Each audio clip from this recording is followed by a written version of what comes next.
राधे राधे महाराज जी। महाराज जी, प्रश्न बहुत बार आता है कि हमने सबके साथ अच्छा करने की कोशिश की, मदद की, बट बदले में हमें ये मिला वो मिला और नफरत ही मिली। हम ये कहते हैं कि हम किसी के साथ अच्छाई का बर्ताव करते हैं तो हम बदला क्यों चाहें? भगवान ने हमें अच्छाई करने का गुण दिया है तो हम दूसरों के साथ अच्छाई करें। नेकी कर दरिया में डाल।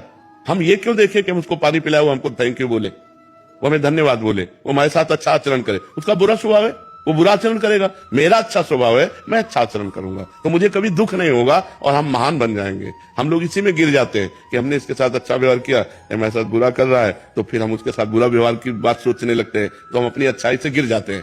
सोचते हैं भगवान तुम्हें देख लेंगे, इतना तो आ ही जाता है ना दिमाग में। अब हम गिर गए अपनी अच्छाई से।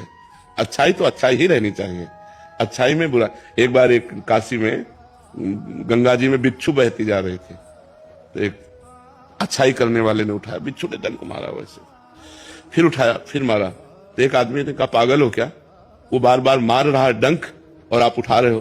बोले ये उसका स्वभाव है, बिच्छू का स्वभाव है डंक मारना, और मेरा स्वभाव इसे बचाना, मैं इसे बचाऊंगा। और बाहर एक बार कर दिया। अगर हम किसी व्यक्ति से ये आशा रखें कि हम अच्छाई करें और वो हमारे साथ अच्छाई करें तो असंभव।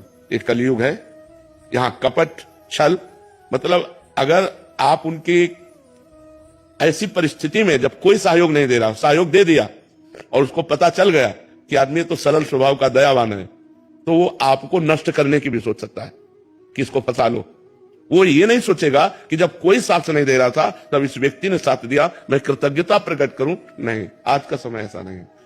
आपको बेवकूफ माना जाएगा, आप ज्यादा उदारता दिखाएंगे और ज्यादा सहयोग करेंगे तो माना जाएगा कम बुद्धि का आदमी। जी महाराज जी यही बोलते हैं। हाँ और जो छल कपट बेईमानी करे, बोले बड़े प्रवीण आदमी है।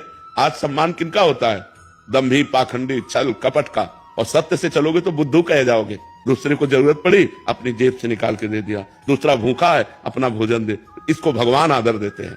तो हम जब जिसको भगवान आदर देते हैं उसका कोई अनादर नहीं कर सकता, वो आगे चलकर प्रकाशित हो जाएगा। इसलिए आप भगवान से जुड़ो, इंसान की सेवा करो भगवत भाव से, बदले में उससे मत चाहो, तो आपकी अच्छाई आपको भगवान तक पहुंचा देगी। पर जी हम क्या चाहते हैं कि अभी हमने अच्छा किया तो अच्छे का परिणाम तत्काल अच्छा मिले, बट महाराज जी ये तो पक्का है ना कि बाद में मिलेगा हमें? पक्का 1000% पक्का मिलेगा। जब बुरे कर्म का फल मिलता है तो अच्छाई का फल क्यों नहीं मिलेगा? नहीं महाराज जी उसका रूप क्या होगा? वो इससे अच्छा होगा। जैसे हमने इनको संकट विपत्ति में सहयोग किया, तो हमारे जीवन में संकट विपत्ति जब कभी आएगी तो उस समय भगवान सहयोग करेंगे। और सबसे बड़ी बात होती है, भगवान प्रसन्न हो जाते हैं, और जिस पर भगवान प्रसन्न हो जाते हैं उस पर सुर नर मुनि सब प्रसन्न हो जाते हैं। फिर उसका मंगल ही मंगल होता है, वो कभी समस्याओं में नहीं फंस सकता। देखो, हम लोगों की एक अहम वृत्ति है जो इतना तो चाहते हैं कि भले आप हमारे बदले में कुछ ना करें, लेकिन मुंह पर इतनी बड़ाई तो कर दें, इतना कान सुनना चाहते, ये भी हटा दे, ये भी इच्छा हटा दे। वो बोले ना बोले, नेकी कर दरिया में डाल, मंगल हो जाएगा तुम्हारा। भगवान प्रसन्न हो गए तो सब बात बन जाएगी। महाराज इससे संतोष हो रहा है कि बाद में तो अच्छा होगा? बहुत अच्छा होगा, बहुत अच्छा होगा।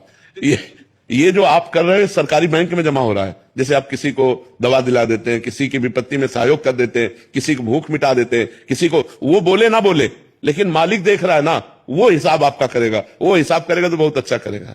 इसलिए हमें संसार से नहीं, संसार के मालिक से जुड़े रहना चाहिए, और ये सब कार्य संसार के मालिक को समर्पित करना चाहिए कि आपकी प्रसन्नता के लिए मैं कर रहा हूं, बढ़िया बात बन जाएगी। वही कार्य कर्म बन गया और वही कार्य कर्म योग हो गया। जो भगवान को समर्पित कर दिया गया वो कर्म योग हो। कर्म योग भगवान की प्राप्ति कराता है, और जिसको भगवान मिल गए तो फिर क्या दुर्लभ रह गया, सब आनंद मिल जाते हैं।